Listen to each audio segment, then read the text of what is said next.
Hi everyone, welcome back to Brook Valley Life, and today what are we going to talk about? Well, we're going to talk about some of the rules when you're at a competition and some of the etiquette you need to go through to shoot well and not pee any other competitors or judges off. So stay with me and let's go through a couple of things. And I forgot to say, big hello and a big shout out to Tim in Monaco. You know who you are.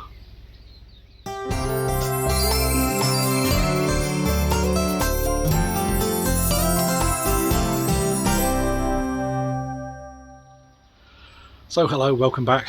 Beautiful day here, hot, humid. It is for New Zealand anyway. We're in springtime, summer's coming, can only get better hopefully. So today we're going to be talking about the etiquette and some of the rules when you're shooting at a competition. Now this could be a local competition, it could be a World Archery Sanctioned competition, lots of different things. But here we're going to go through a couple of things that you should do, you should have, and some things you shouldn't do, really. So let's get on with it. So first of all, you've got to think about your kit. What are you going to have? Well, for me, arm guard, chest guard, your tab, of course your arrows, and of course your bow. You may have a quiver. You may have a way of looking at your arrows down there.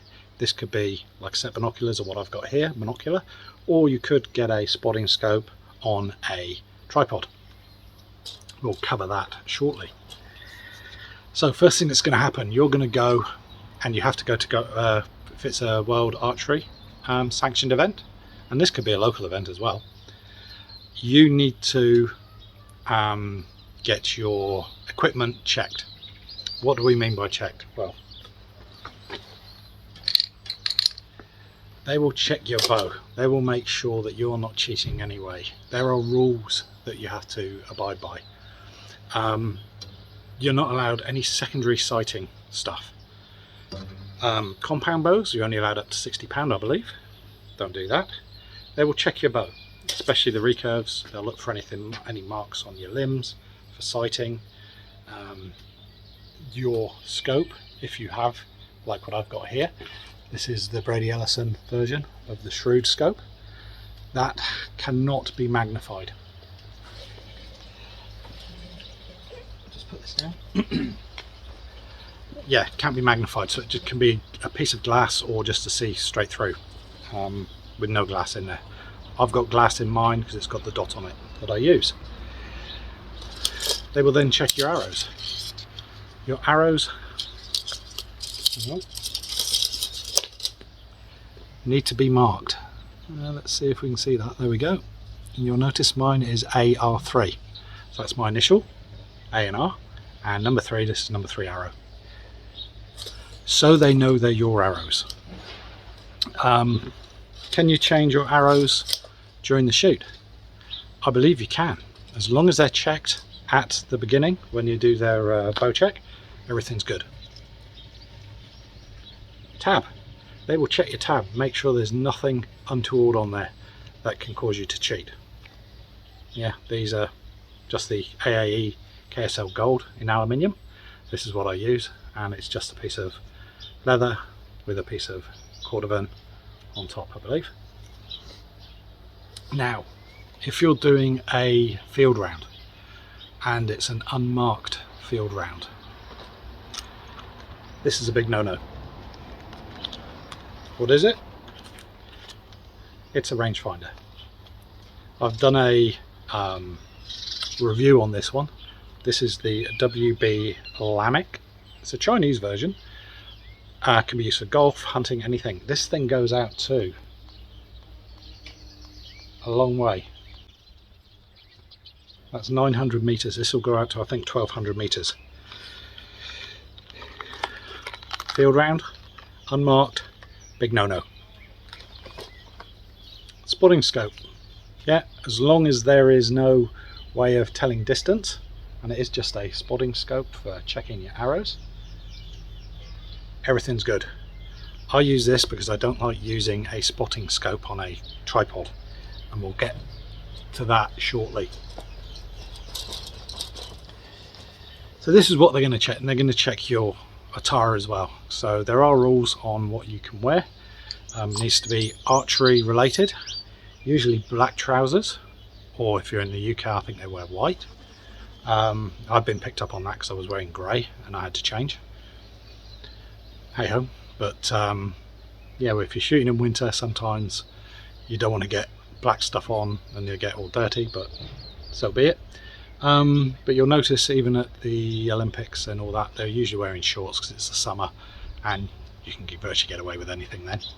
Top wise, anything archery related, this wouldn't work because it's not, unless you can say, hey, Chewie fires a crossbow, that's archery related.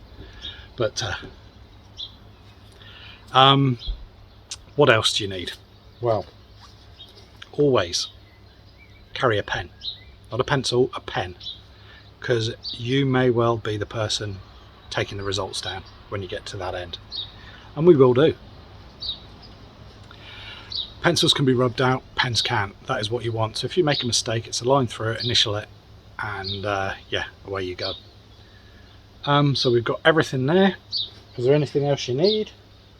I usually, you don't need to carry this, but I usually carry my Leatherman. This one's quite good because it has extra little bits on it. Just there, hope we can see that. Allen key heads, screw heads.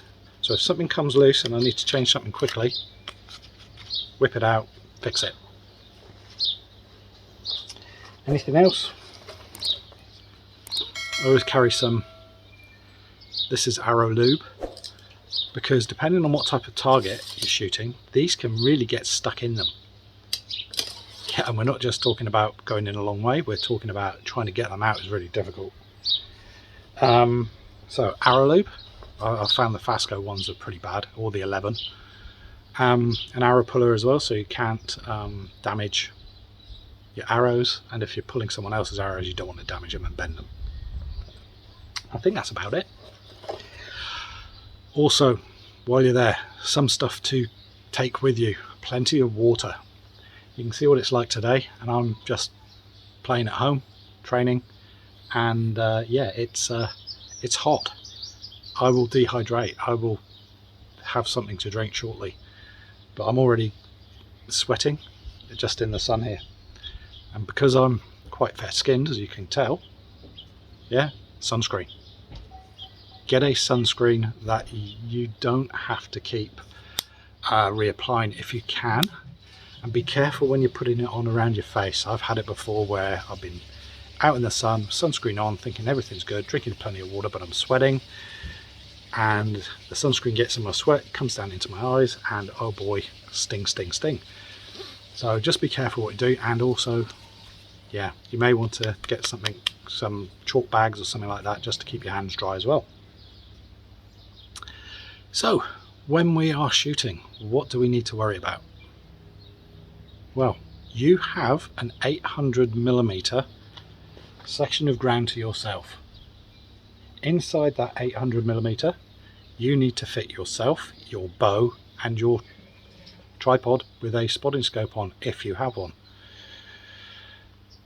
That's why I don't like using a spotting scope. I've been to so many different competitions where I've not used the scope, however the two people beside me have, and they encroach into your area. I told them, no, out. And they have to squeeze themselves into there. Don't let anyone bully you for a start and try and push into your area. That is your area. Now when you're shooting, you need to be careful with what happens with your bow. So what I'm going to do now is I'm going to take a few shots, show you what to do, and show you not what to do when we're shooting. So we're about to shoot. You've got the timing whistles or the timing beeps, and the first one, come up to the line and you wait. Then you get the second one, you go up to your line in your spot, and you can take your arrow out, load it, but then you need to wait for the third or the next beeps for you to actually shoot that arrow. If you shoot it before, you will lose that score, or you will lose the highest score, one of the two. Can't remember off the top of my head. So you wait for that and then you shoot. What we'll do, we will shoot.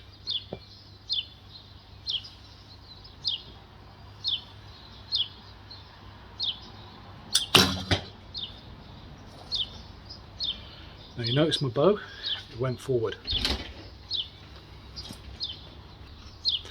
Sorry about that. Rudely interrupted. It's okay. So as I was saying, when I shot that, the bow went forward. Now sometimes you do move your bow around a bit. Remember, you've only got that 800 millimeters. Yeah, 80 centimeters. It should be plenty. But I have seen some people shoot and then like this to the side and put it in front of someone else's bow, or knocked their bow when they're at full draw. This is very bad. Yeah, you are making this other person possibly miss the target, get a lower score, and it's just not on. Yeah, very, very bad etiquette. So keep your bow inside your area. The other thing, we'll shoot another one.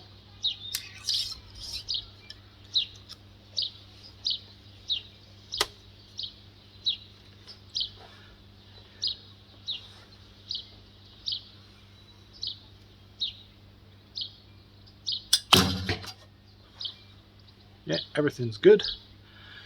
Last arrow. You take this around and you hit the person next to you. I had it happen to, well, not to me, but the person next to me. Came off the line, swung his bow around and hit the guy next to him who was at full draw. He let go, missed the target. And he was like in second place at the time. And this was our national championships. Really bad move. Something else you need to be careful of. Look at what your bow is doing at all times. Next thing.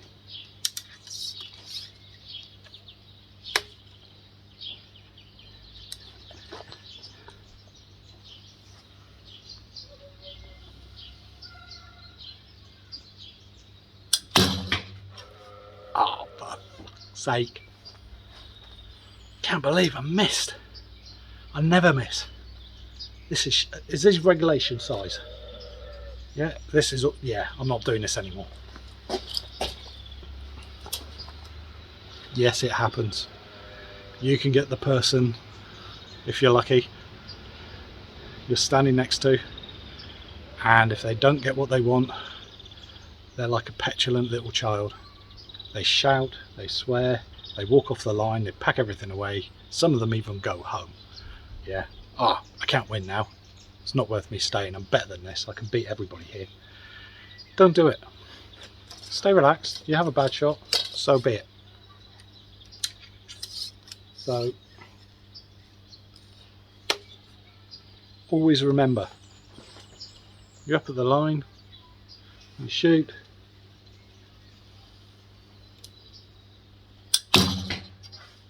you miss the target, nothing you can do about it. What you can do is think, why did that happen? What did I do wrong in my routine? Yeah, I'll learn for next time. I need to concentrate a bit more. So that's how we go. Now,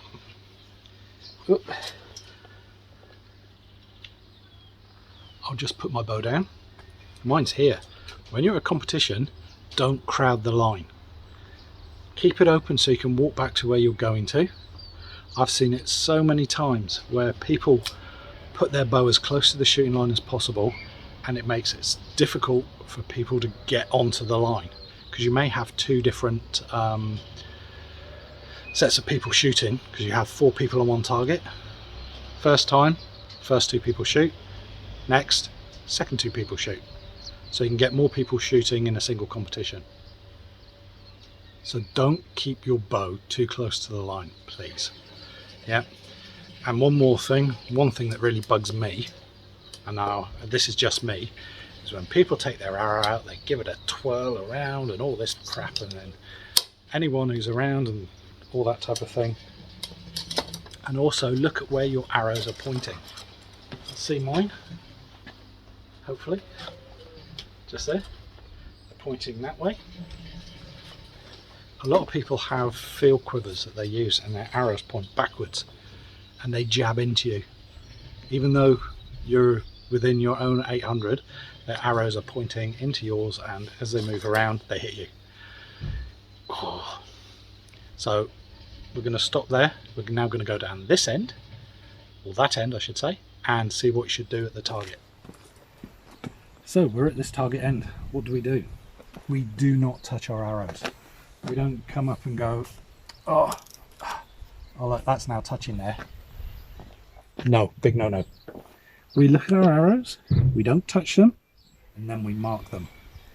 So if I was to look at this and I had an arrow here and here, how would I mark this?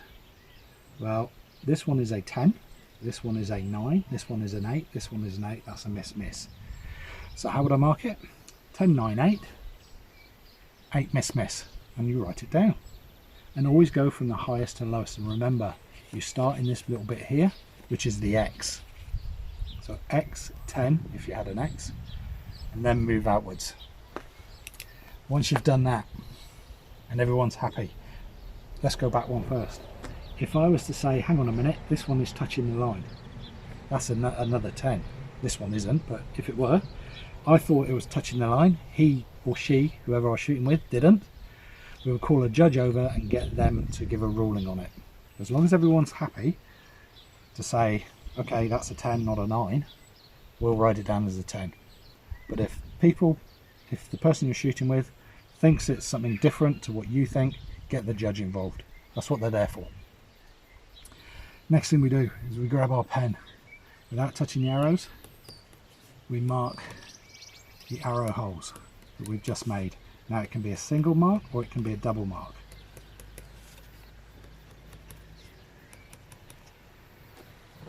So let me bring you up so you can see that. Hopefully you can see I put a V on top. So now, why do we do that? Let me put you down there for a second.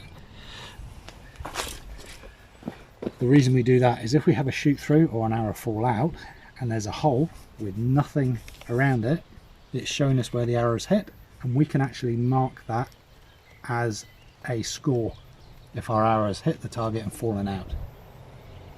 Very good. Next, we've marked our arrows, we've marked our sheet, we can pull our arrows. Do not pull other people's arrows unless you ask them, yeah, and they're happy for you to. The last thing you want to do is pull the arrow and break it or damage it, and someone else has said you can't do it, because if you do that you need to buy them a new arrow. And always look behind you when you're pulling. Make sure there's no one standing right there, because the last thing you want is an arrow to the eye. Well, the last thing you want is an arrow to the knee. Any Skyrim fans? And try not to take too much time when you're doing this. So we've done that, everything's good. You can make sure your target's in good condition, and then take a bimble back. So we've been down that end, we've been up this end. We've tried to cover everything you need to do when you go to a competition, the etiquette and all stuff like that. So yeah, you're there to enjoy yourself. It's not going to be that bad when you're shooting, and if you're unsure, ask someone. Easy way of doing it. And also there's one other thing. When you're on the shooting line, there's another line in front of you at 3 meters. Now I've seen it. If you drop an arrow into that 3 meter area, yeah, you can shoot another arrow. If you drop an arrow and it goes outside of that 3 meter area, i.e. further, that is that arrow shot. So that is competition shooting, yeah, in a nutshell, really quick. There's lots of other things, mental side, shooting 6 arrows at a time, making sure you've got 6 arrows, and we haven't even got onto the match play and competitions. We will cover that in another video. So I hope you've enjoyed this video. It's been hopefully informative for anyone who wants to go to a competition. Don't worry about it, it's good fun. If you've liked the video, please hit the somewhere around there, subscribe button, hit the like, it does help the channel. We're up to 1,500 viewers, so subscribers. In fact, it's just over now, so thank you to everybody who subscribed. Keep sharing those videos, maybe we can get a few more. And yeah, keep shooting, keep enjoying the beautiful weather if you've got it. If not, winter's on its way, and I will catch you next time. Bye bye.